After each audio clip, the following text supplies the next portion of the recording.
Well, still here on Prime Morning. Thanks to Asidwa for bringing us the headlines, and of course, the man, Kwame for bringing us fellow Ghanaians. Of course, a lot to ponder about when it comes to the work of the Public Accounts Committee. Of course, this is one of the very key issues that we'll be discussing this morning here on this segment on the show. Thank you for staying with us here on Prime Morning. And my guests are already seated.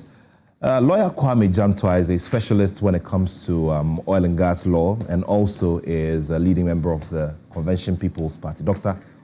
Kwame Nkrumah's, CPP. And Lawyer Kwame is also the president of the Accountability Forum, and he's a private practitioner as well. Good to have you. And it's very important to also state that he was a running mate for Alan Chemating in the last election. At the right time, we'll have a conversation about all of that. And this morning, we're also joined by the former Member of Parliament for Amenfi Central, Honorable Peter Aka. Thank you so much, Honorable, for joining us. Yeah, thank you. Good to see you. Good to see you. It was about taking my unforeseen events. But he's also an accountant. But he's an engineer. But he's also an accountant. Yeah, added to all of that.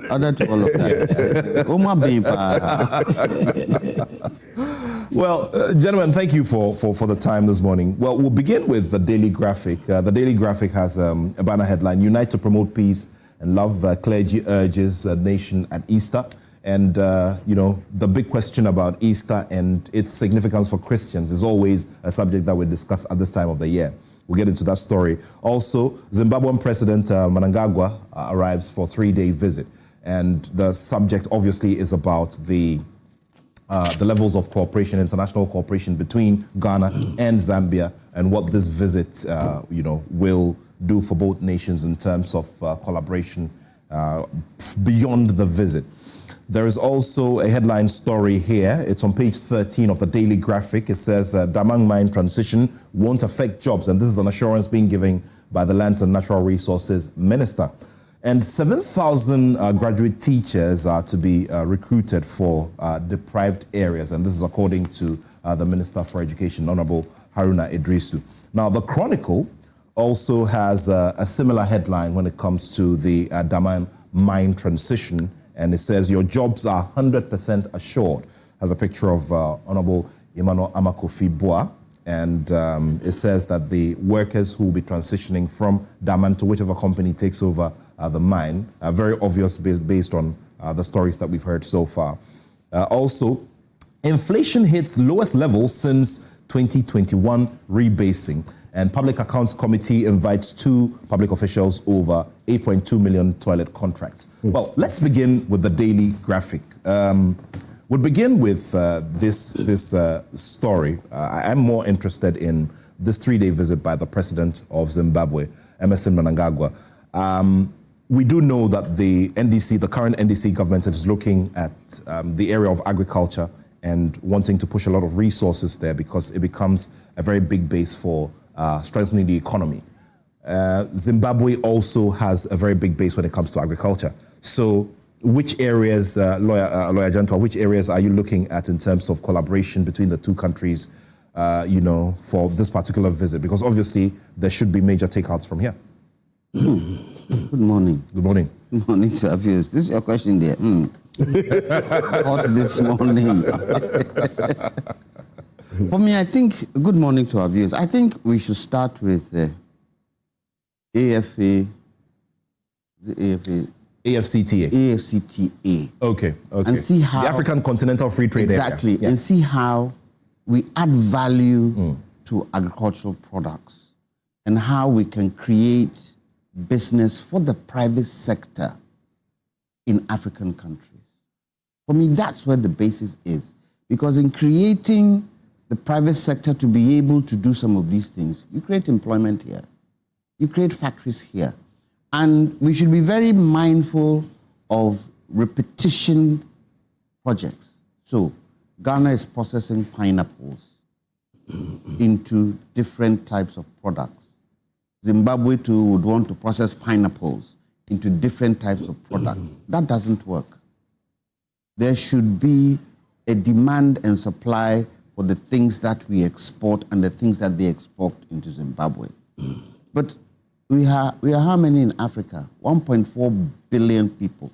We can begin to create the kind of businesses that we need for Africa to grow. And out of this 1.4 billion people, majority of those people, 75%, are youth. And we need to be able to create the kind of employment for these youth. And this is where education now comes in terms of the types of courses that we train these young people in. What's the demand? What does Africa need to be able to create that kind of workforce that helps build the country? Unfortunately, our palates are different between East and West. What they eat, we don't eat. We like a lot of spices, don't normally take spices in their foods. How can we create new things that would bring out demand for some of the products we have and bring out demand for some of the products they have? Zambia is copper, isn't it? What's their natural resource? Well, Zimbabwe. Zimbabwe Yeah. is copper, isn't it? Well, that's more of Zambia. Zambia does more of copper. But then Zimbabwe has what? Coffee. Yes. Yeah, they have coffee. We can, the coffee sector is international. And when I say international, I now bring in the Europes and the Americas and the Russias and of this world, where we can export to. But most of all, for me, it is added value. I don't know the agenda of discussions that the president is going to have with the Zimbabwean president, but I hope those discussions are going to lead not only to business, but also security of the African continent. How do we secure Africa from a lot of the challenges that are being faced around the world? What kind of military? And it brings back Kwame Nkrumah's thoughts of having a united army for Africa. Some of these things we should start discussing again so that we can protect ourselves, so that we do not have to depend on the West in situations where we get terrorism and all these jihadists creating havoc within the different areas of Africa. But I hope the discussions will be fruitful. I hope we will be able to come to some concrete solutions that would help Africa pick up. Because we are a sleeping giant. I read somewhere that the size of Africa has been minimized on the map. Yes. But when you look at the size of Africa, it's one of the biggest continents on this globe.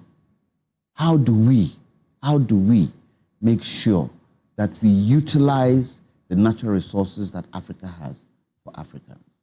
I think it's an area that we need to talk of. President Mahama has started preparations for slave trade. Let's look at our own. How do we build this continent called Africa to benefit Africans so that our people are not always traveling to where? Abroad. The partition of Africa has created a lot of challenges for us.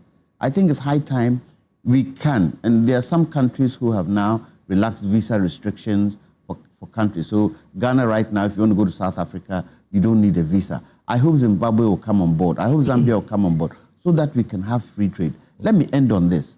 The most important of all, that runs through every country, that is blood for every country, is effective transport system. We've got to be able to build a rail network so that we can connect African countries to each other and do business, even if it is just for cargo. Even if, to start, it is just for cargo.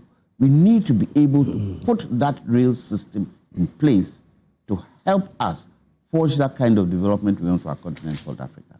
And of course, Zimbabwe also very rich in terms of natural resources. There's platinum, there's lithium. And of course, when you talk about lithium, you do know that that's the latest discovery here in Ghana. And that's one that we're working on gradually at the early stages in terms of putting the legislation in place so that we can start operating. But let me ask one question. Sure. Is it possible for us to have an electricity system that runs through Africa?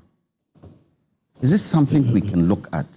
Well, with the different types of generation mixes we have, and especially where the Congo Basin has water that can light up the whole of Africa. That basin can light up the whole of Africa. Is it possible for us to start talking about how we bring electricity generation onto the African continent that is shared by all? Because that is key in everything we do. Jantuah has raised a very important point, and even though that's not the main subject for conversation today, you know, you're immediately looking at the security, the interest of, you know, the Western superpowers and how they can affect this and make this not happen. Okay, that's immediately what is striking me. And, you know, otherwise, I believe that this is a fantastic idea that can be pursued. And that, of course, is... Will we do it? Well, because the major question there is trust. And that's one of the challenges Africa has. Do we trust each other well enough to be able to do things together? That's a challenge that we haven't been able to break. Well, you look at the doings of the African Union and you look at various, you know, treaties and how we're following and all of that. And you cannot immediately, you know, say that we're collaborating and trusting each other. Look at, compared to our forefathers, the Nkrumahs, the Kenyattas, the Zambian guy, the Tanzanian guy, Nyerere's, Kaunda's. In the beginning, you saw them working together. Can we bring that kind of flavor back to build this continent called Africa? Very interesting. But having said that, the youth have a different mind. The youth of today are not our youth. So how do we also incorporate them? Yeah, the orientation. The thinking of building this continent. We're still exploring, you know, the headlines in the dailies. We have a story at the back page of the Daily Graphic, and Kwame, I'd like you to, you know, give us your thoughts on this one. It says, Roads Minister commends local big push contractors for meeting expectations. You do know that, you know, in the past couple of days, it's been a major subject on the floor of the of Parliament, especially with the Public Accounts Committee.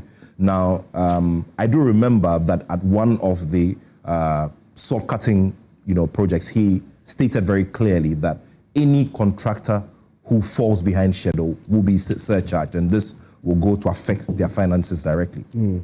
I was actually, you know, very interested. Good morning to you. Good morning to my seniors, and good morning to our viewers. I was actually very interested in the conversation that you started with this. I wanted to touch on it briefly. But yeah, of course. Let's go there before we come. Because, you know, in 1884, 85, you know, a certain gentleman called Otto von Bismarck led the rest of his peers to a conference in Berlin, which saw the demarcation of the African continent into balkanized African countries. And what that meant was that they did that so that they could have control, a stronghold over the very different African continents, so that they can control, you know, and pull the strings where needed. Now, all of these things led to what significantly or profoundly is one of the best speeches ever delivered by any president anywhere in the world in 1965. Yes. Osajifo Dr. Kwame Nkrumah's speech, which sought to, and I think Senior in part spoke about it, sought to, first of all, identify the challenges that we have as a continent and then provided solutions to those challenges, where he intimated quite clearly that for Africa to progress, to move forward, we needed to build a united Africa. That meant that we were supposed to have one unified military command. We're supposed to have one market. We're supposed to have one currency. We're supposed to allow, you know, some free movement of goods and services on the continent. And that potentially was going to help expand the African continent and be able to now, you know, put our best foot forward and also take commanding heights in terms of leadership and all of that. But of course, it didn't see the light of day, particularly because of what he also, you know, the point that he made, that we trust ourselves. I mean, people thought that he wanted to be the president of Africa, and that is why he was pushing for that agenda. But fast forward, I mean, knowing what we know now, it has become evidently axiomatic that if we had heeded to the calls by Osajifo Dr. Kwame Nkrumah to have a monolithic, you know, economic force to deal with the externalities, we would not have been going through the things that we are going through. But most importantly, the question that you raised quite profoundly about the possibilities of interconnectedness in terms of trade is one that we must really push. Because if you look at Zimbabwe, for instance, and I think that we've all read stories about Zimbabwe being the breadbasket of Africa, for instance, and then he spoke about the Congo Basin. And what I'm saying, Zimbabwe could be the breadbasket of Africa. So what that means is that Zimbabwe can actually produce a lot more to feed the entire Africa. So we must revisit that conversation. Unpalatable it may be because of some parochial interest that people may have, but it is a conversation we must visit. And in a final analysis, this is the generality of the African peoples who would benefit from these conversations. And what you actually also brought to the fore is in relation to some partnerships that Ghana could potentially have with Zimbabwe. And I think that this is well placed. To say that we must begin to look at areas in which we can collaborate so that, of course, you mentioned agriculture, so that we can learn from them, they can learn from us, and then we can feed ourselves is good.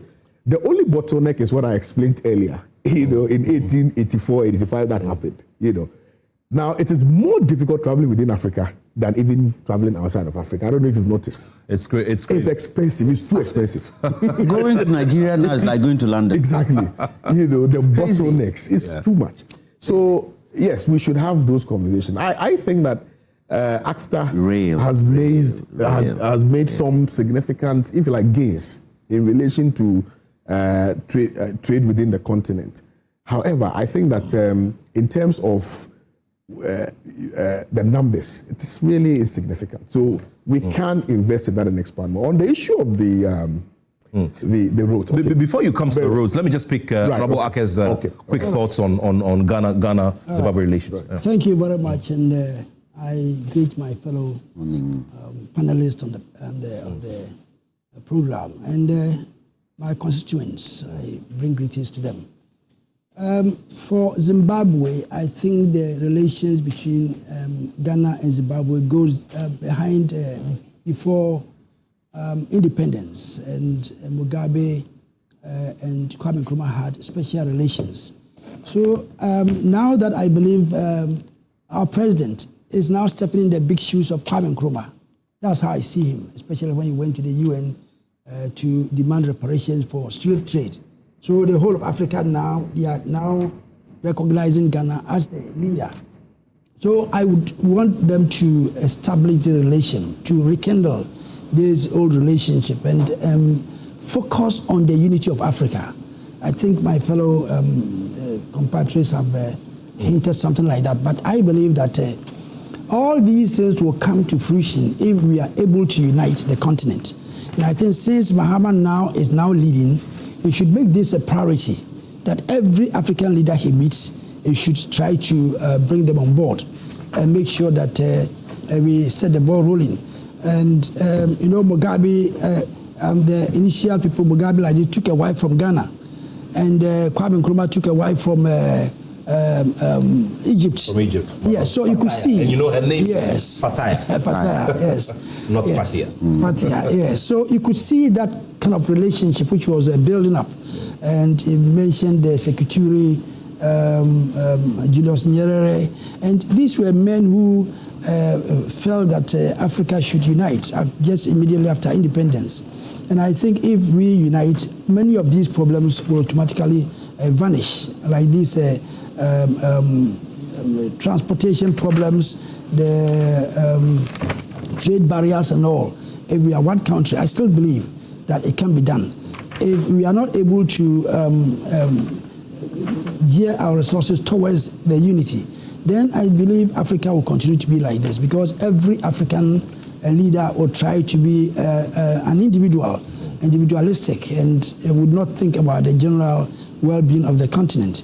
So I would want Kwame Nkrumah's spirit to be imbibed in our president, and he started that conversation. I've been saying this on various platforms, that since he started this reparation problem, he has been put as a leader of the African continent. So he should begin to champion it. He's got maybe 3 years to go. I think he can get somewhere else. If he can get about 3 or 4 leaders to start this program, I think it will do us good. Otherwise, I believe that we have a big problem on our hands. Africa, if you are going to another country, I remember at one time I was on the ship when we went to Sudan. I was the only African, and the rest were Filipinos and other people. And when we went out one day, and I was arrested. I was the chief engineer. On what grounds? Yeah, that I have no documents.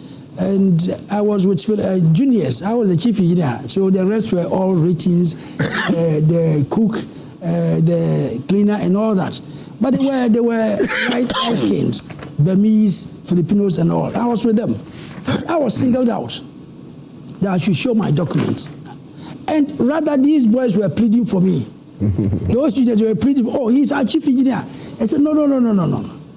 They had to take me to some place and it took a lot of that. The agent had to come in and all that.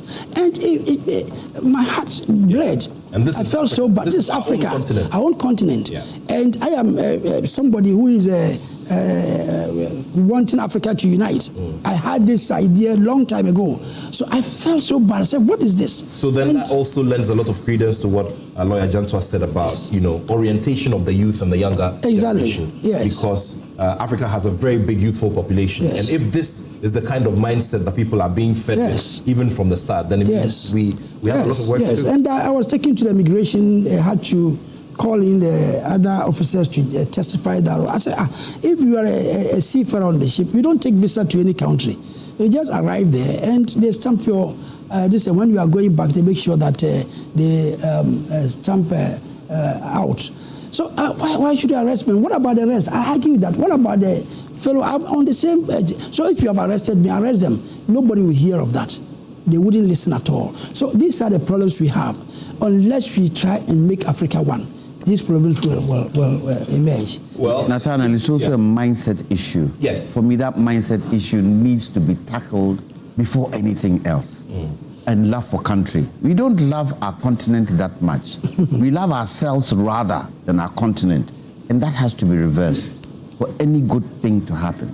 Because if that doesn't happen, then everybody poo-poos everything. A typical example is when we built the so-called Dubai, the Circle Interchange. What did we see? People were selling. People were sleeping there. People didn't see the significance of that road and how beautiful it made the place look. They were doing trades there. Mindset. We have to change mindset. Well, if you just joined us, we're still here on Prime Morning, and we're just going through some of the dailies. We're getting into our main subjects very shortly here on Newsflash. And just before we get into the conversation about the Public Accounts Committee in Parliament and what has been happening over the last 2 or 3 days, we'll just quickly take brief comments on some of the key stories in the Daily Graphic and the Chronicle newspaper. Well, Kwame, we're just talking about the roads minister and the local big push contractor. Yeah. So he made stops at the Temamoto Way, the Accra, the Accra-Tema stretch, and then also the Dawenya Afinya stretch as well. And he says that work is progressing. Nathaniel, isn't it upsetting that you travel the length and breadth of this country and all that you meet would be very deplorable roads? I mean, it's so frustrating. Yesterday I was in Takwa and it was an eyesore. If I'm not exaggerating, the cars that I saw in the traffic would probably take about 5 to 6 hours before they get to their destination. That should tell you the urgency in building new roads, reconstructing old roads, and ensuring that most of the roads are motorable. Currently, we only have, Nathaniel, 23% of our maintainable roads that are operational. 23%, only 23% across the country. So it pleases my ear to hear that the minister is indicating to us that contractors have gone back to site and they've started work on those roads. Hopefully, it will not just be about going to site, but it will be about also ensuring that whatever it is that they do in terms of the construction of the roads will be one of quality. Oftentimes we award contracts, and I just really quickly want to say this, that even before the contracts are awarded, some 10% of the contract sum has been given to somebody. So when you take that out of the entire contract, given to somebody who maybe awarded the contract or somebody who knows the person who awarded the contract and things like that. So that's what I'm saying. I mean, kickback. Even before the project starts, and there's evidence. I don't want to put out the state institution out just yet, but there's evidence of some, even this current administration, where some state agencies are taking 10% before they award contracts to people. Now, are you going to speak to quality thereafter? Because the money that is meant for the construction, you have taken 10% out of it. So the road that we will see will be road less 10%. That is the problem that we have. And that is why oftentimes they will construct the roads, they will build the infrastructures, etc. And then in the final analysis, you would notice that it is not up to par. It is not quality. So yes, he's gone back. Yes, we are seeing some progress, steady progress being made. However, my prayer is that we will be able to get value for money. That is, for me, what is very crucial. So yes, we will be monitoring from the sidelines and see.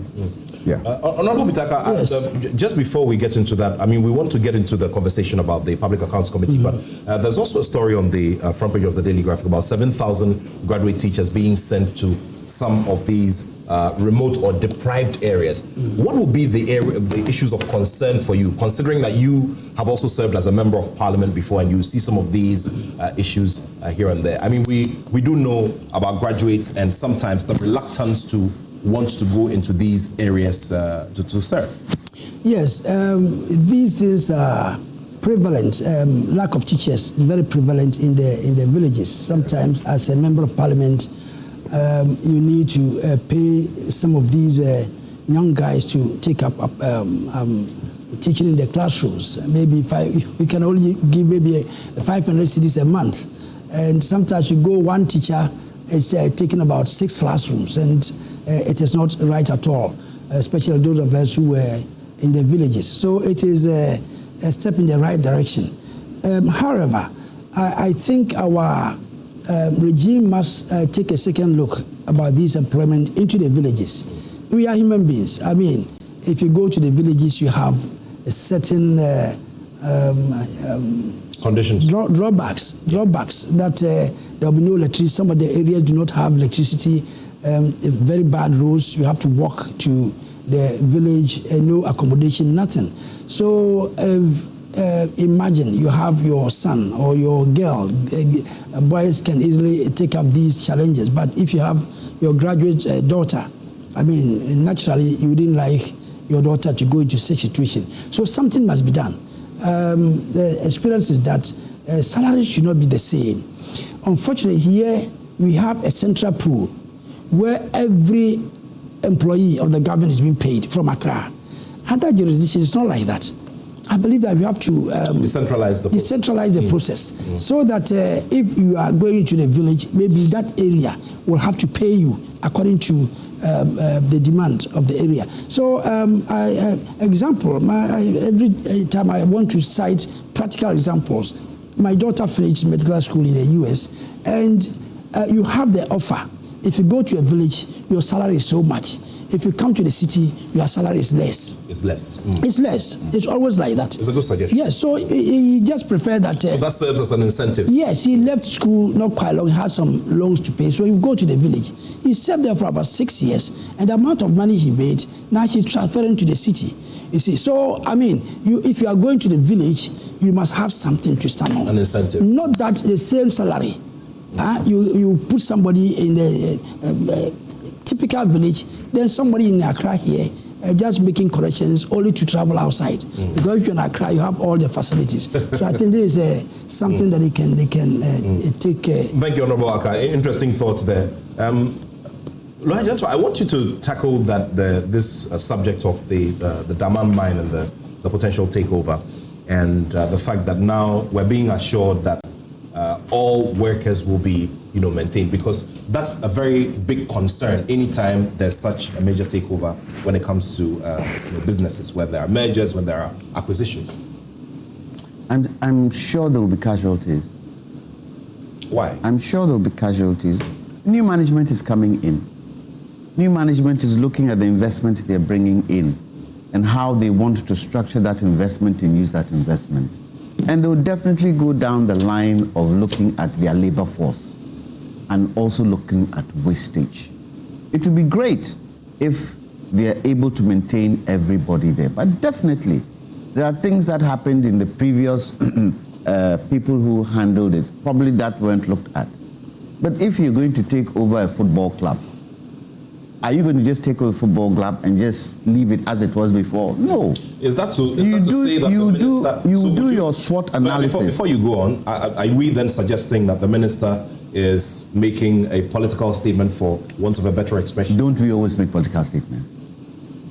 Do we not always make political statements? And sometimes in the background, after these political statements have been made, we don't know what happens. The next thing we hear is that people have been retrenched. Well, I'm thinking off the top of my mind that, a mine that has a processing capacity of 5.1 million tons and a production capacity of about 250,000 tons per annum should have a good structure where it can absorb all of these workers and create a superstructure that can make them produce. And what happened to the takeover? What was the cause of the takeover?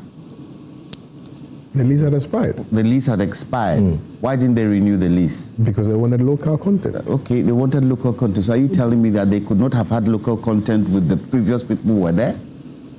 Maybe unprofitable. The structure. Well, you are in the industry. The structure are we enforcing the element of legislation where we want to see a lot more local participation? I believe that legislation always has a lot to do with it, and that's your area as well. Legislation without regulation becomes very difficult to implement. And even when we have regulation in place, do we practice the regulation? Look, one of the major challenges we have in this country is implementing our laws.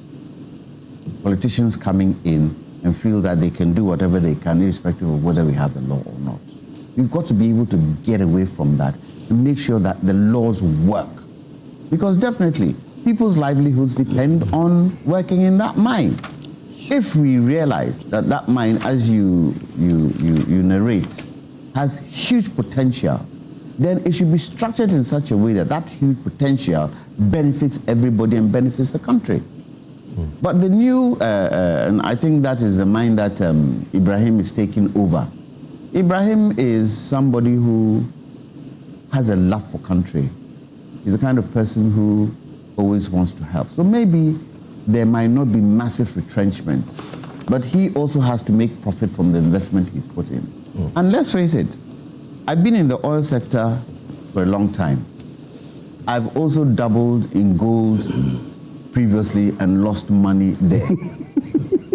Right now, I'm on the board of Sankofa Mining, which is a subsidiary of GMPC. And I'm telling you, look, when I went on that board, I realized that, and I understood why Galamsey is very difficult to stop. Because the kind of money that is gotten from gold, the oil sector, it takes time to get that kind of money. And even with Sankofa, we are doing tailings. We're not actually even mining. We are doing tailings. And even on the tailings, the kind of revenue that comes in. And so, for me, the new owners have got to structure it very well for the benefits to help those working there and also help the country. Gold is everywhere in this country. And it's a shame that we have left such an important resource to go the way it's going. Because that alone could have been the backbone and backdrop of our economy if we had looked at it better in the earlier days. But it's never too late. So, this mine is Ghanaian, is government. How do we encourage, and we're talking about local content, how do we encourage other Ghanaians to get into the industry and do it properly? Because whatever the case is, it comes back to the country.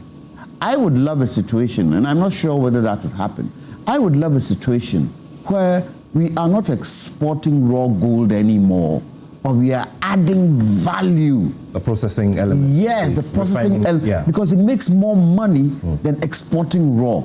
I mean, so the Dubais of this... So that's how come an intervention from the Gold Board. From the Gold Board with the collaboration with Gold Coast Refinery, for instance, becomes make it more private sector led.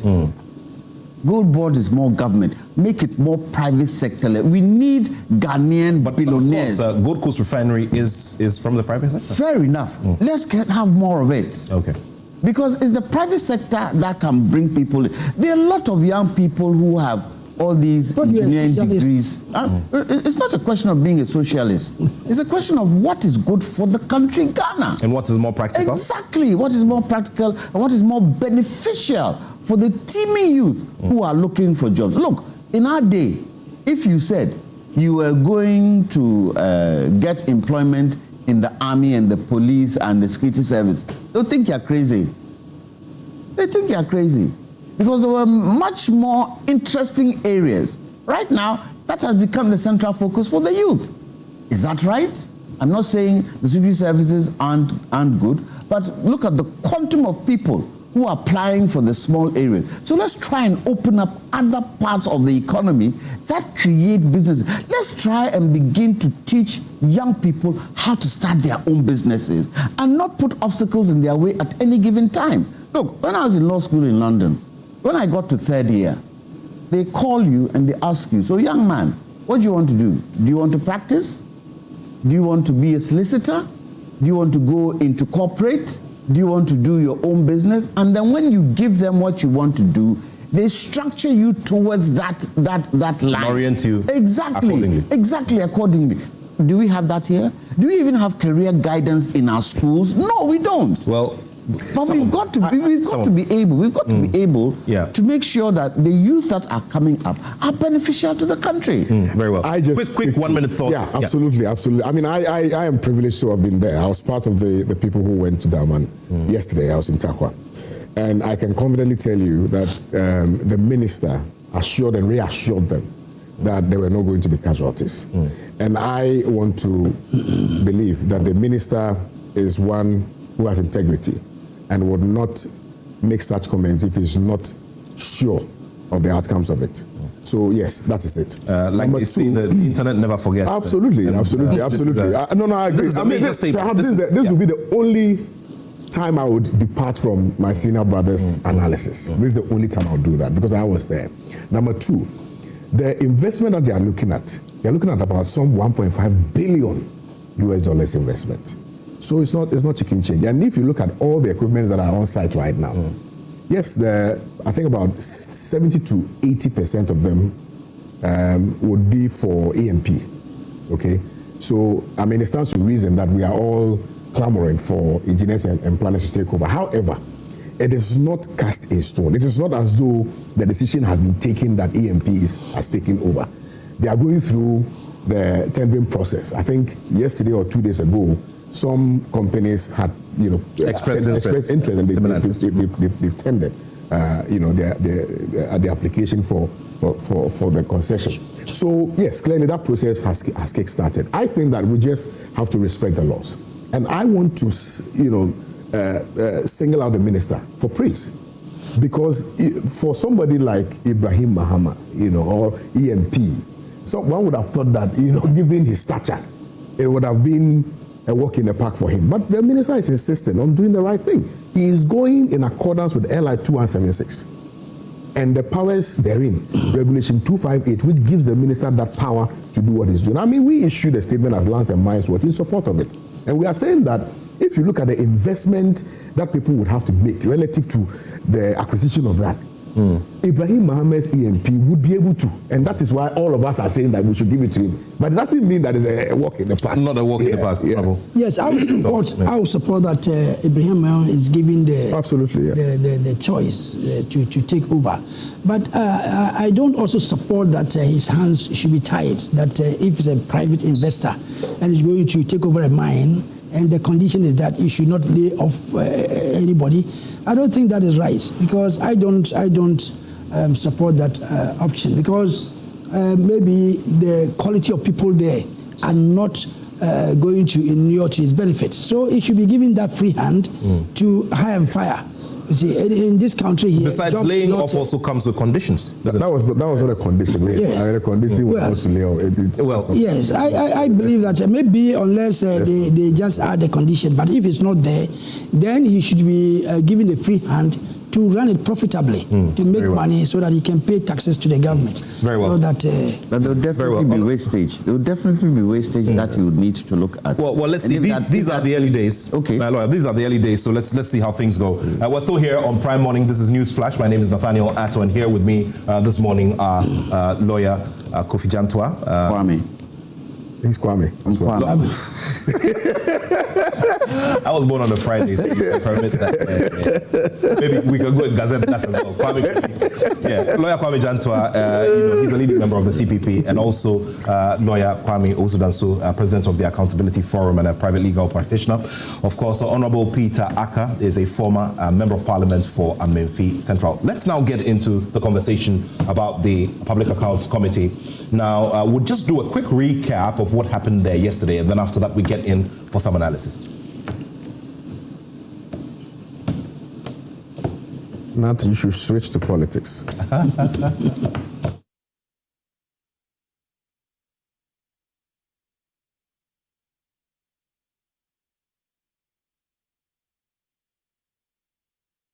For a parliamentary service hospital, which is yet to be constructed. The signatory to the contract on behalf of the government was Dr. Okuboy. Who witnessed it? The Chief Director, Alhaji Hafiz Adam. Where is this parliamentary service hospital? Have they started the building? We've already paid 15% mobilization. Mr. Chairman, it is my understanding from the letter received from Sienna Services that the money they received went into project design and technical planning, site assessments, consultancy services, arrangement of bonds and guarantees and insurance. However, they also did indicate that they were asked to change the project site from the parliamentary area to the national security compound, and that so the new site has not been given to them yet, and therefore work has stalled. What year did you pay this 20 million? It was paid on 31st of December 2024. 31st of December 2024. Yes. Was that part of your formula? That was approved by Parliament? In 2024, I believe that was not part of the formula. Okay, so the ones we are going to call, the former minister, the accountant, the former administrator of Common Fund, we'll call those three to come. In another instance, a former minister for sanitation also been cited for paying 8.2 million mobilization fee for a toilet for all project in 2019. Also invite the minister and the current people out there, and wherever the documents are, they will have to come with them. You pay somebody mobilization to go and work. The person doesn't do it, takes the money. Then you come back, you want to abrogate this contract and repackage it and give it to somebody. When officials of the road ministry appeared before the committee, officers accused the Ministry of Finance for making a 26 million cedis gift mix contract payment in their name, but failing to disclose full details of the payment to them, even upon several demands. And on this particular one, we went there not once, not twice, several at the Ministry of Finance. Even took the additional step to go to Fidelity Bank. Just tell us who and who you have paid, so we'll update our records. They said no. They were dealing with the Ministry of Finance. And surprisingly, we would have thought that even if they were paying the list that we sent to them, but this audit reveals that they paid contractors who were not below 2 million. For 35 million were paid without our knowledge. It was this audit that the contractors said that they had been paid. Were they part of the list you sent? No. They were not? No. They were not in your books? They were, of course, we owe them, but they were not part of the two. What you sent? Below 2 million, no. But there were 35 million. So there's a big deal that Ministry of Finance and Ministry of Roads will have to come together and work on how payments are done. The roads minister said he is dealing with the challenges of the Gift-Miss road contracts inherited. So we decided we will not terminate them. We will rather work to regularize those contracts. So my point is, as for the gift-miss system, it is something that we need to augment. The current system is no longer fit for purpose, and I'm aware that the Minister of Finance is working to bring a system that works better. And with the Road Ministry needs it even more than anybody, because the amount of money we are talking about are huge. The committee sits again on Thursday for a final day of the probe in Accra before they move to the north and Kumasi. James Aveji. Big deal that Ministry of Finance and Ministry of Roads will have to come together and work on how payments are done. The roads minister said he is dealing with a challenge. So that is 21st. All right, so some updates from the Public Accounts Committee hearings from yesterday. Key amongst them was that one about the Parliamentary Hospital Complex with a payout of 20 million Ghana cedis made. Now, what comes out of that conversation is that the chair of the committee has requested the presence of the immediate past Minister of Health, Honorable Dr. Okuboi, to come and, respond to some of the issues that have been raised. Now, one of the key things here is that the administrator of the Common Fund has mentioned that the delay for the start of the project is hinged on two key things: the location of this hospital, either in the precincts of Parliament or within the National Security Enclave, and then the other one being, this quick push to get the funds out. So worrying, isn't it? Every other day we hear, various amounts, various quantum being put out there.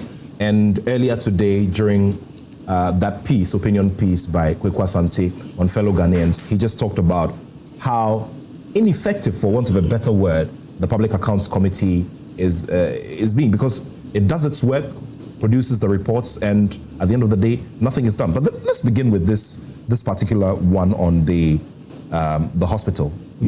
20 million not accounted for yet, and are we jumping the gun? Honorable Aka, you are a former member of the committee, and are we probably jumping the gun if we start, making comments about this, especially when we haven't heard from the minister, the former minister? Yes, like you said, I was a member of the committee for 4 years, and these things are not new at all. I'm not surprised at what we are seeing now, because for my 4 years on the committee, I saw worse things, and unfortunately, nothing comes out of it. Many people used to blame the Public Accounts Committee for not biting enough. But the duty of the Public Accounts Committee is to scrutinize the audit report, and we assure accountability and transparency, and we organize a public hearing. And then after that, we give recommendations to the appropriate quarters, especially the judicial, what is it? What is the head of the Attorney General's office? Attorney General's office, yes. We give recommendation to Attorney General's office. To go ahead and prosecute? To go ahead and prosecute, yes. So at my time, the chairman started with procurement breaches. Anytime we went to a place and there was a procurement breach, straight away, we will not go into the details at all. Straight away, you will be referred to the Attorney General. And that's what we did. And for the whole 4 years, there was no prosecution of anybody who was recommended to the Attorney General for prosecution. So it is something which needs to be looked into. The Finance Minister has now sent a bill to Parliament, that is value for money office bill. And I believe that even though it's good, if you are not careful, it's going to end up the same. Because if we, whenever we went for this hearing, sometimes they only needed to supply documents Because if you spend government's money, you have to account for it by paperwork. And many a time, because maybe the monies have been squandered, there was no proof of expenditure. And we had stories where at certain stages, the officers would say that rats entered their offices and chewed the papers. And at one time, somebody said when he entered, he saw that the rat was running away with a bunch of papers in the mouth.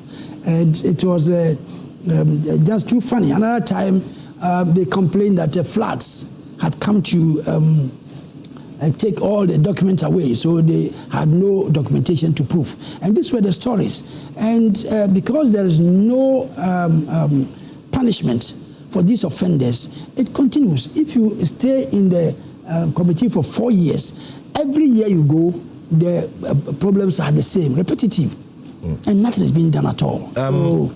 Yeah, I get your point. Now, one other thing I've been thinking about, I mean, listening to the sequence of events, don't we also, as a court of public opinion, if I may put it that way, end up casting a certain dirt on persons who are involved? For instance, a company that has done business with government, and based on certain irregularities, not necessarily their fault, a problem comes up, and this has to come to the attention of the Public Accounts Committee. Don't we sometimes also risk that happening? That, for want of a better word, innocent names get in there, and their names are put out there, and you eventually realize that they do not have anything to do with the problem. Because, for instance, if there is an administrative problem and it comes from a government agency, that is not the fault of the institution or the company, the private entity that's doing business with them. Well, I think that this is very interesting. But it is no longer a suspicion, because in law we say that multitudes of suspicion is no evidence. So it is no longer suspicion. It's no longer based on conjecture. This is based on what is available before Public Accounts Committee. Evidence. That's the evidence.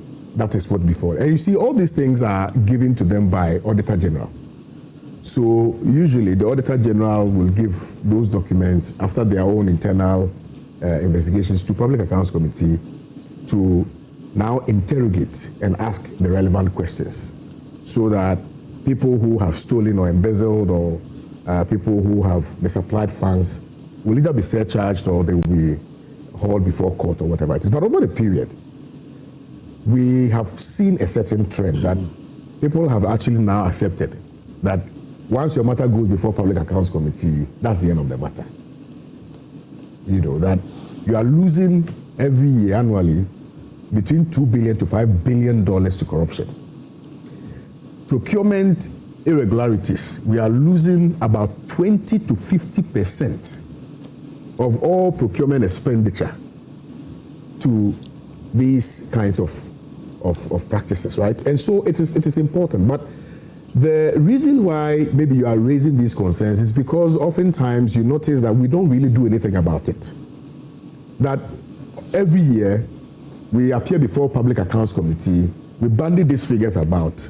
Nobody is hauled before any competent court of jurisdiction, and then it becomes, business as usual. People just simply spend our monies, nobody accounts for same. That is why we are here. These numbers are staggering and they are frightening. These numbers that we are hearing, and I'm sure subsequently you hear more. These monies could be used to build a lot of the roads and a lot of the hospitals that we have in this country.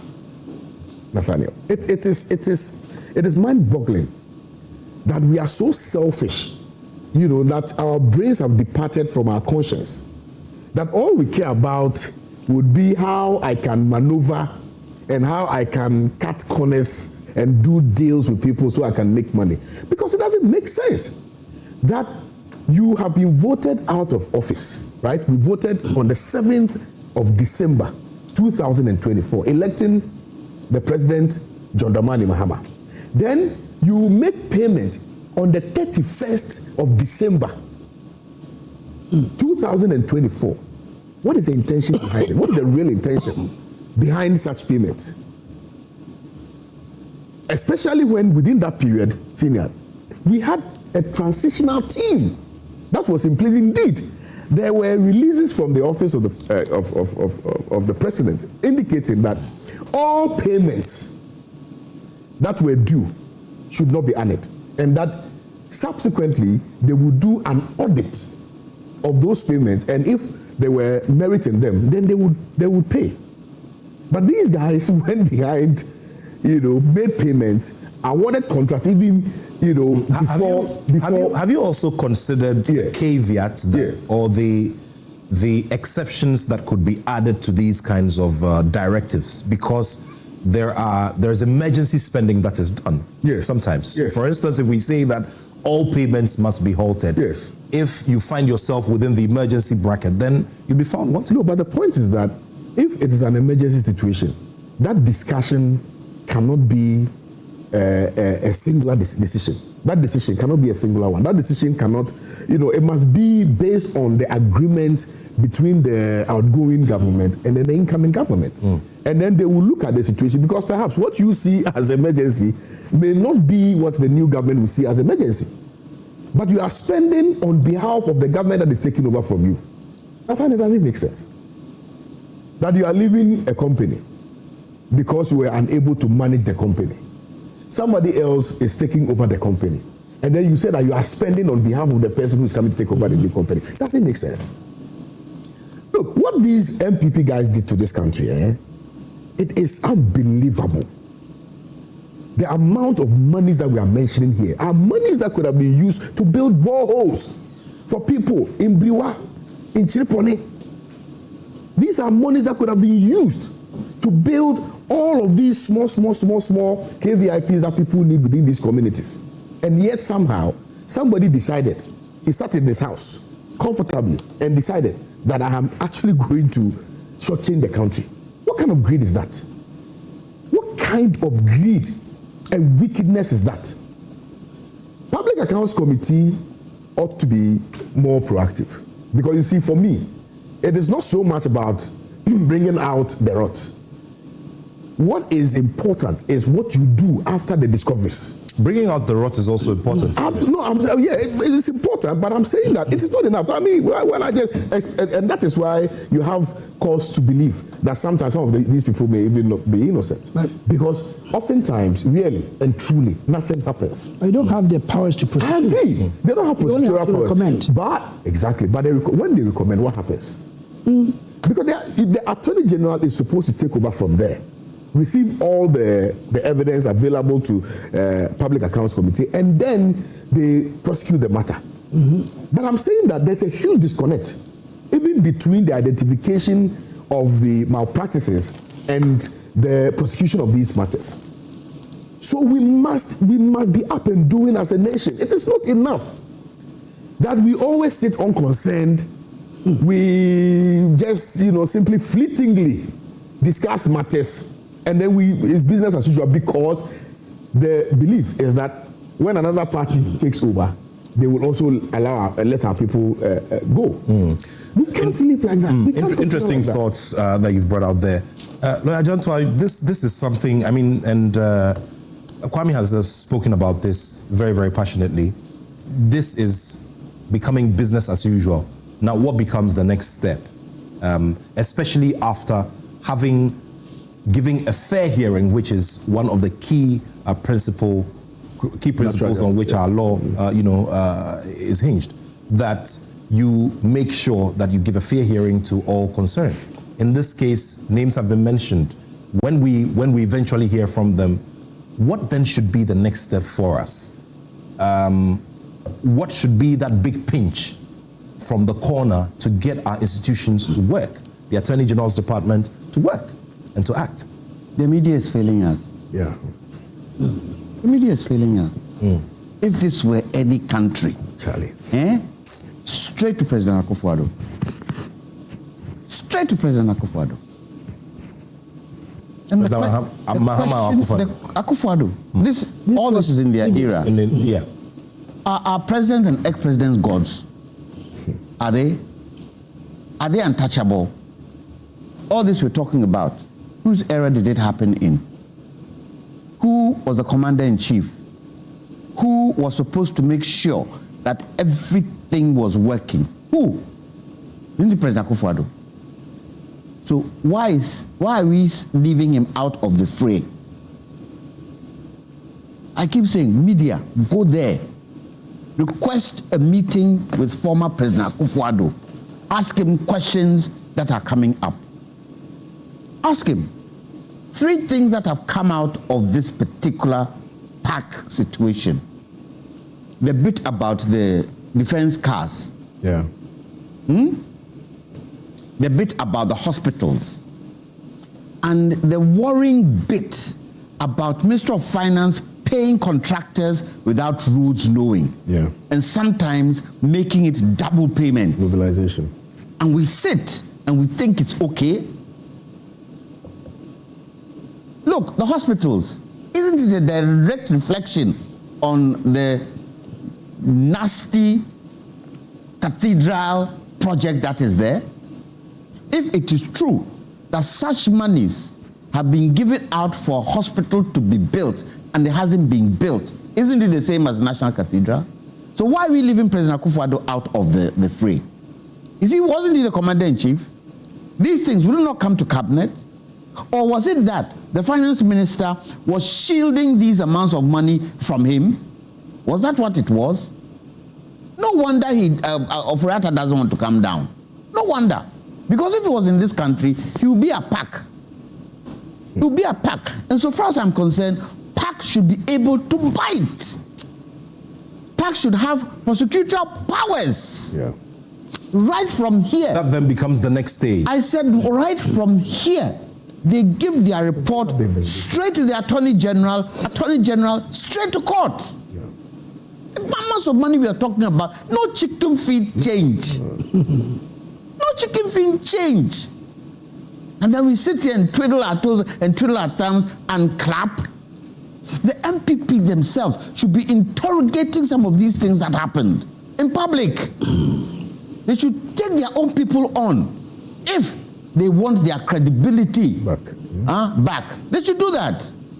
Because too much rot has gone on. Too much rot.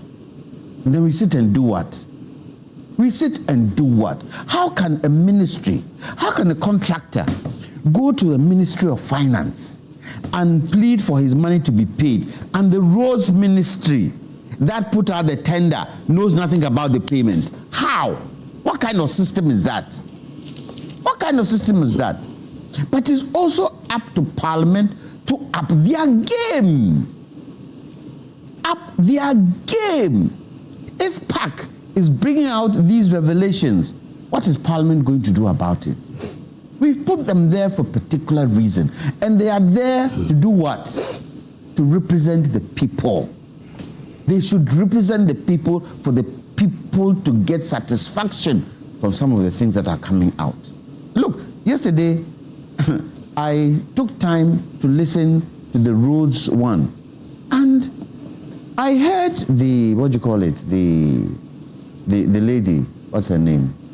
Honorable Abnose Asari. Honorable Asari. Take on the NDC gentleman. Edemabana.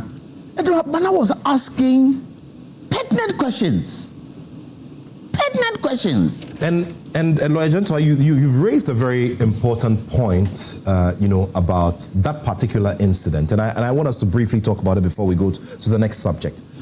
The chair of the committee has certain powers that are bestowed on the office, purely based on what is provided within the Constitution and the Standing Orders of Parliament.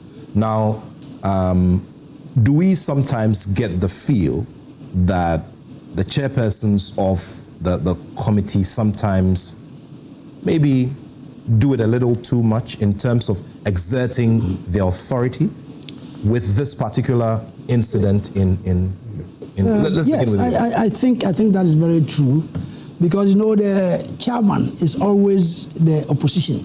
So you see that lady is the chairman. Yes. Asari is the chairperson of the committee. the idea is that NDC is in government. So if she is the chair, then she can go ahead and expose the rods. But here's the case that every time we are behind. So this is what she's doing. She's trying to protect her party, because these things happened during their time. So you see that if it comes to NDC time, she will soften her stand a little bit. And that has been the problem. You mean MPP? Yes, because she softens her stance when it comes to issues with the MPP government. Very well. Because if you see her just misbehaving like that, it means that she doesn't want many things to come out, because it's going to expose the MPP, because that is their time. But if after 2 years we start on the NDC audits, she will begin to try to give in. So sometimes the question you ask will depend on the chairman. If you are asking a question which is too deep, he can stop you, and he can even mute your mic. Okay, so let me also add that sometimes the criticism of the committee is just too much. I've been there. We do collect a lot of monies which do not appear here. Because before people come to the committee, many of them go and pay. Yes, many of them pay. So even though you see that huge amount there, some of them pay before they come to the committee. So monies that are owed and monies that are being questioned, are these amounts that are being questioned? Yes. Some of them are Some of them, they pay and bring their receipts. They rush and go and pay and bring the receipts. Well, 2 days ago there was a similar instance. Yeah. So that one should be noted. And as I said, the committee has no powers to prosecute. And we can also do certain things to mitigate the effects of these ones. Certain times, human beings are prone to be corrupt. But let's say 2 incidents that I saw, which were always recurrent, is the scholarships for the lecturers to study abroad. Every time, the huge amount of money which is spent on these lecturers go waste. When they go, they don't come back. And every time it is there. So I used to ask the question, why don't you stop that one? It's very easy. If you are going to school, it's your own problem. The university does not have the financial capacity to give loans to the students, and it is recurrent because it's among themselves. This person applies, he's going to university in Canada, they give the person huge amount of money, he goes, he doesn't come back, and becomes a debt. So we can stop this one easily. And then the next recurrent one is on earned salaries. That takes a chunk amount of money. That is Education Service and the Ministry of Health. Nurses leaving, and sometimes when you leave, your salary will run sometimes 5 years. The salary will be running. So you ask yourself, who has been validating the person who has left the post? Because we are being paid from Accra. And so they do not even know that the person is not at post. That's also one problem. And 5 years, somebody takes salary. By the time maybe another auditor goes, he realizes that that person had left post for the past 5 years. And teachers also. These are the 2 corporates, Education Service and the Ministry of Health. If we can stop these things very easily, let's divulge the payment of salaries to the districts or to the regions, which will eventually will curb some of these things. And the universities, we can stop them from giving money to the people. Some of these things, we can easily stop them. Many of these things, we can stop them. So that it can cease the hemorrhage. It can cease the hemorrhage. Otherwise, it's recurrent. Every year you go, so when the questions come, they give you the book, audit book, you go through the same. So sometimes you don't even need to prepare. I used to prepare when the first time I was on the committee. But after the same questions all over. So you don't prepare, you just go there, sit, you open, on salaries, you know the question to ask. Scholarship, they have abandoned posts, all these things. So something can be done. Then let me ask the question. Yes. When you saw that, what did you do about it to make sure that the right thing is done? No, you see, your duty, you have been mandated to do certain things. To ask the question, if they can pay the money, they pay back. If not, you take action, maybe recommend to the Attorney General. That's what you can do. So we make recommendations. Sometimes No, I mean on the recurring thing that you saw. You said when you went, you'd prepare, but after a while you stopped preparing. What did you do about it to make sure that the right thing is done? the right thing is that is not your doing. It's not your doing. What can you do? What should not your doing? Your duty is you to see go, that the right thing isn't being done. Don't you report to the speaker and say, Mr. Speaker, No. A, B, C, D, E happens on but the the thing committee, is that and it is not working. Try helping us. No, every report goes through the speaker. Every report we make, it is read on the floor. When we finish our duty, you compile all the reports and read on the floor. The speaker will be there, and after that, the copy is given to him. And that's it. Although there will be machinations in there that don't work. That obviously also just tells us that we just need to take another look at the workings of not only there's a process. Not only there's PAC. a process that needs to be followed. If that process is jagged, something is going wrong. And we've got to be able to see what that jaggedness is. And it's up to Parliament to do that. That is why they are the weakest link. We need to. That is why they are the weakest link. To make sure that It's not about changing laws. It's about doing the right thing. Accounts Committee. Now you say, okay, you can prosecute. Yeah. That's a change. So the Public Accounts Committee will do this. Straight away, they prosecute you. Let me just quickly touch on this. You have to recommend Edemagbana and the ladies' issue. There's a quote by Frederick Bastian that I like so much. He says that when plunder becomes the way of life of a particular group of people, they create a legal system that supports it and a moral code that endorses it. What the lady is doing here, challenging Edemagbana, preventing him from asking the very important questions, gives credence to the quote by Frederick Bastian. Because why else would anybody sitting on a public account committee table prevent people from doing that which they are mandated to do? That's why it doesn't make sense. You are mandated to ask questions on this. Exactly. And then we are preventing you from... And you are mandated to stop us. To stop us. If we are going above board. It is your duty.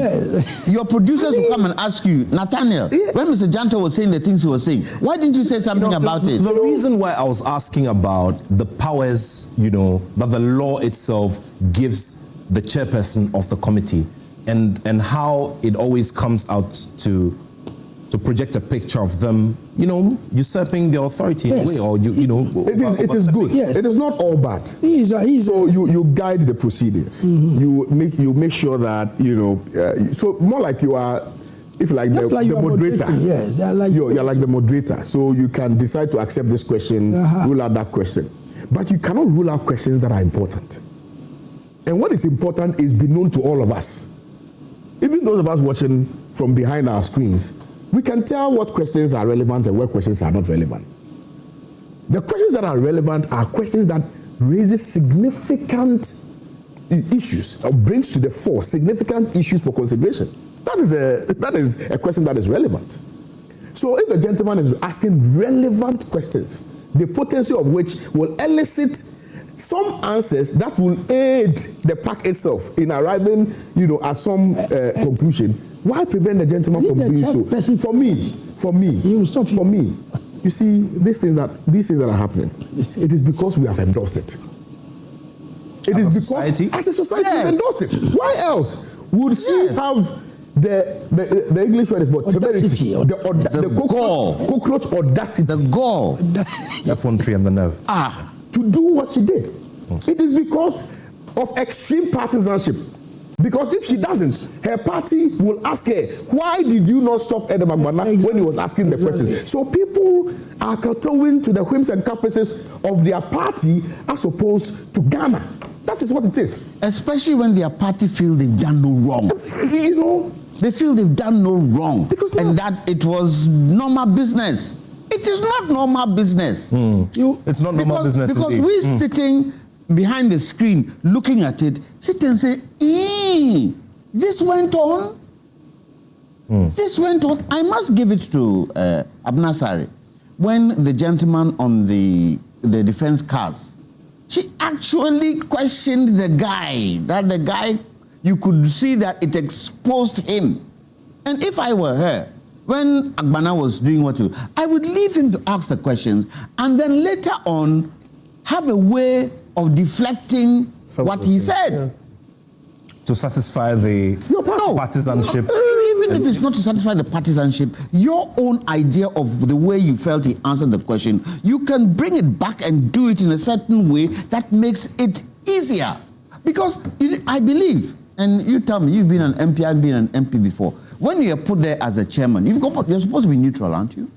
Yeah. You're supposed to be neutral and do the right thing by the people. And what Kwame was saying, the challenge is that partisan politics has taken the place of the people. So we need to do what? Serve our parties before we serve the people. They are there because of the people, not there because of the party. And if it goes against the party, so be it. Unfortunately, we don't get to see too much of that. Well, let's get into some hopefully good news, because inflation has hit the lowest level since 2021. And the indication is that, by last month, the end of last month, March 2026, inflation fell to 3.2%, according to the latest data from the Ghana Statistical Service.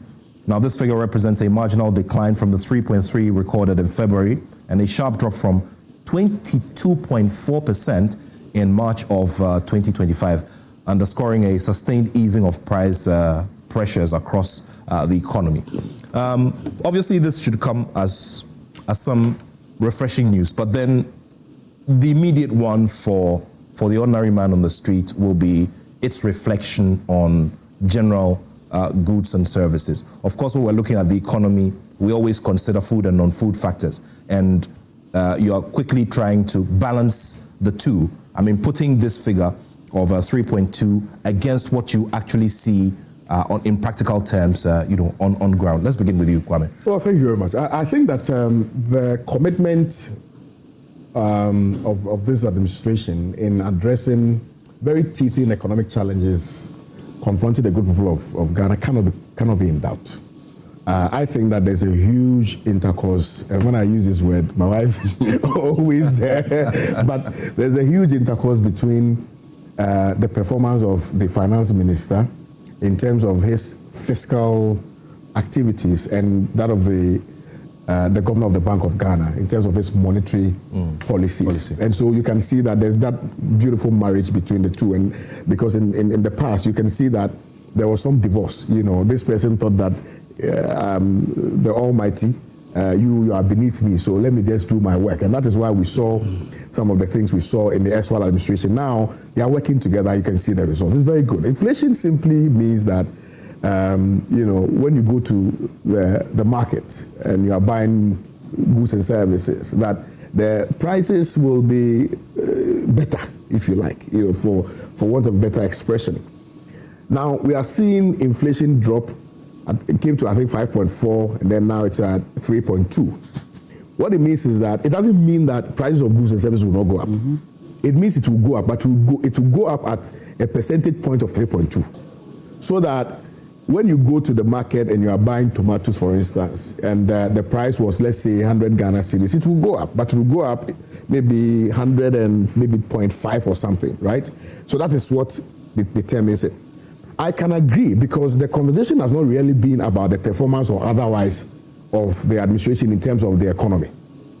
The question really has been about the effect of these economic indicators on the market economy. Market economy being what you spoke about, the price of goods and services on the market, right? I can agree the confusion, because you see, we live in a country where we are unable to determine the outcomes of, for instance, the general economic performance. We are not able to project.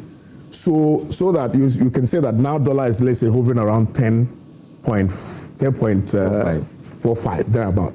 But you cannot plan because you are unsure. So what we call price certainty is not there. So people are always careful to adjust based on whatever figures that we are seeing now. So that, Nathaniel, we say that, okay, the dollar is right now at 10.45. I'm going to buy a vehicle. The vehicle that I'm going to buy, I project that the dollar will not go beyond, let's say, 12. So when I bring in the car, I will sell it at this price, right? That is when you are certain. Because you are uncertain, even though the CD is appreciating against the dollar, you will still price it higher because of market uncertainties or because of the fluctuation in the currency. So that is all that there is. But I think, really, that it will take time for all of these things to be felt. Again, because of where we are coming from. You see, and our economy is not really built on better stills. The foundational blocks upon which the economy is built is not even predetermined. So we don't even know what we have built our economy on. So we are not investing in industrialization. We are not a manufacturing country. We are not an export-driven, company. Why do I keep saying company? Country. We import more. And at the last check, if you recall, when we were having the tomato conversation, I think you put out the figures. How much we import, even from Burkina Faso, tomato alone is $100 million. So it tells you that our economy really is not built on a proper solid foundation. So even though we are seeing the numbers plummet, the effect of that will not immediately be felt unless we deliberately invest in the things that I've spoken about. That is what will give us some comfort, knowing that, yes, the figures are doing well, but also it is translating to the general market economy. And that is what all you and I really care about. So in the final analysis, in concluding, I just want to still, beyond all the reservations I have, continue to congratulate the finance minister and the governor of the Bank of Ghana for the strides that they have made. I think that if they are able to continue on this trajectory, in the very foreseeable future, we will be able to now feel the full effect of the investments that they have made relative to... Foreseeable future being how many months? Foreseeable future. because once again, we're looking at the ordinary man on the street and I agree. I agree with you. They deal with time. Everybody's working with time. I agree with you. Looking at how quickly the relief can come. Future, I mean, for the rest of the term of the administration, I believe that. Because you see, if you have a president who is committed, you see, that's the difference. A leader is somebody who is able to understand the plight and the predicaments of the people and proffer solutions that are workable. And I listened to a video of His Excellency John Dramani Mahama when he was campaigning. And this is not to do the bidding of the NDC, but he plainly said that I'm not going to lie to you, I'll tell you the truth. And I think that it has been axiomatic since the assumption of office that all the conversations that we have been from a place of truth. That he's telling Ghanaians that this is where I pick the economy, this is where we are, and this is where I intend to go with the economy. On the basis of that, I need all of us to put our hands on the wheel and ensure that we accelerate steadily to the promised land. And Honorable Aka is smiling. Is it to say you are agreeing with him or you? Absolutely, he will agree. Absolutely. Is that the job?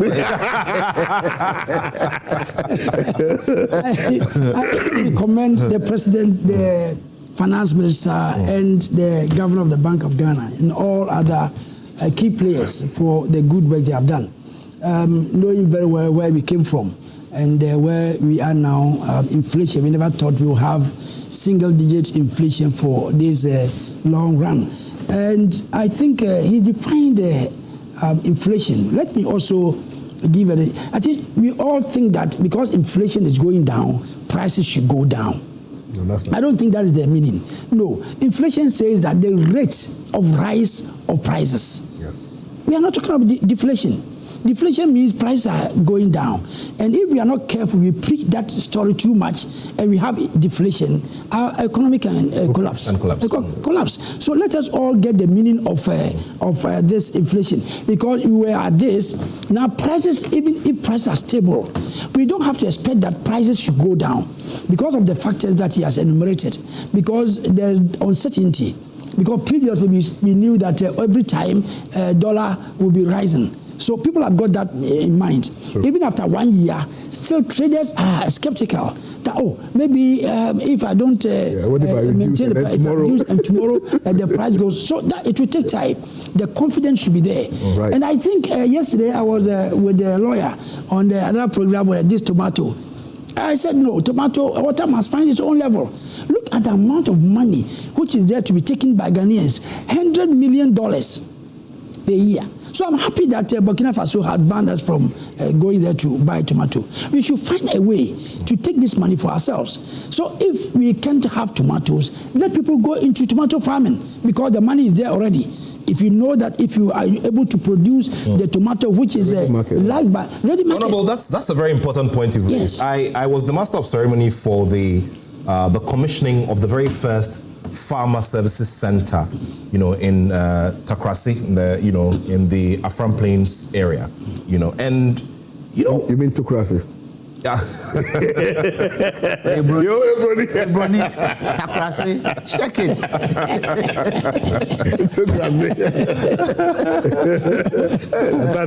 the Kwewu Afram Plains area. And we're talking about irrigation, for instance, and how we haven't explored the full potential of the Volta, for instance. I mean, look at all of these communities, these farming areas that are scattered, on the banks of the Volta, from the northern part all the way down to the south.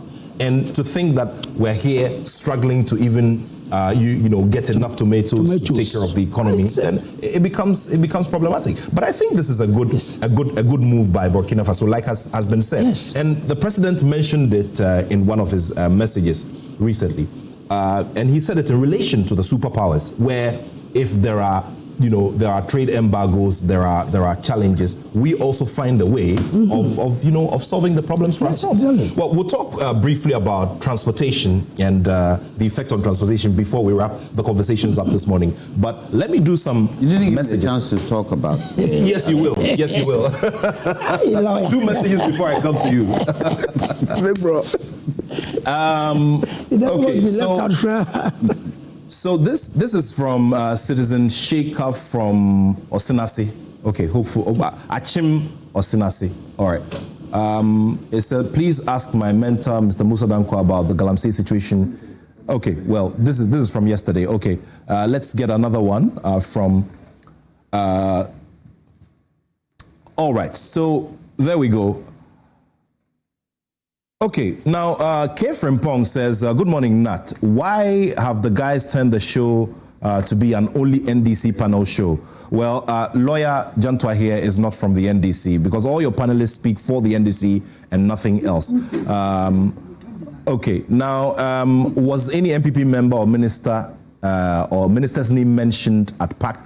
Well, just for a direct response, we've been told that the immediate past Minister for Health has been invited.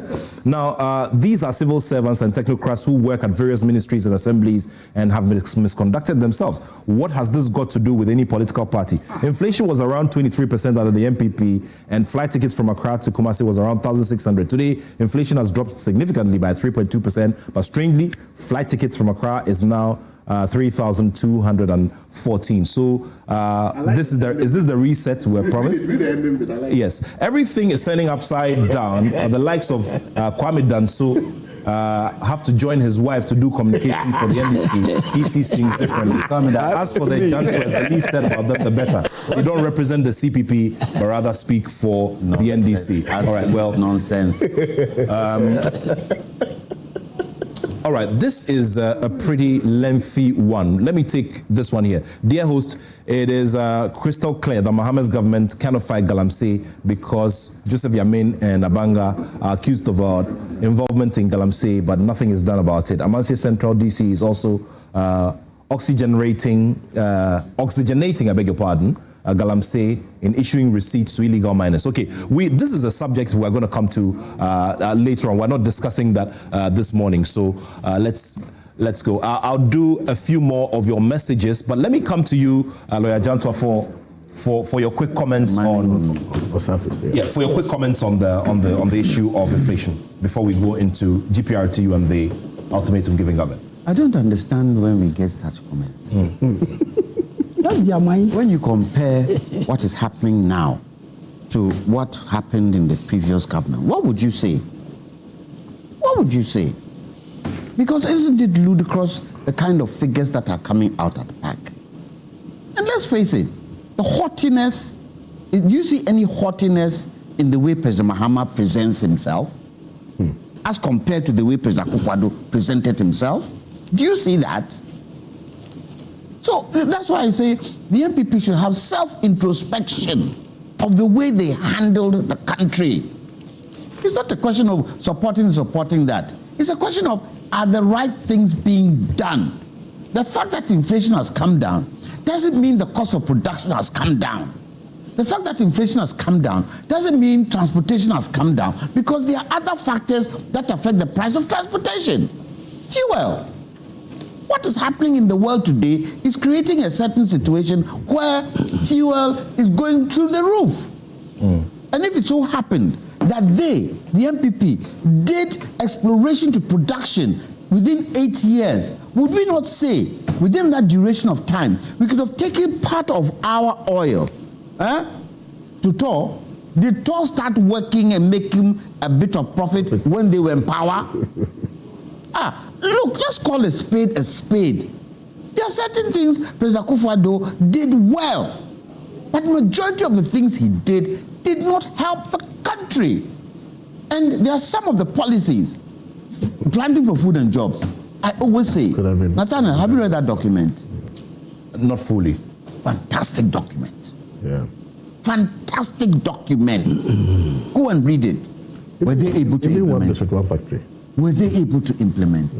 One district, one factory. Beautiful concept. Beautiful concept. Yeah. Were they able to implement? Let's call a spade a spade. Ghana is for all of us. And for me, this political thing that we do, I'm not interested.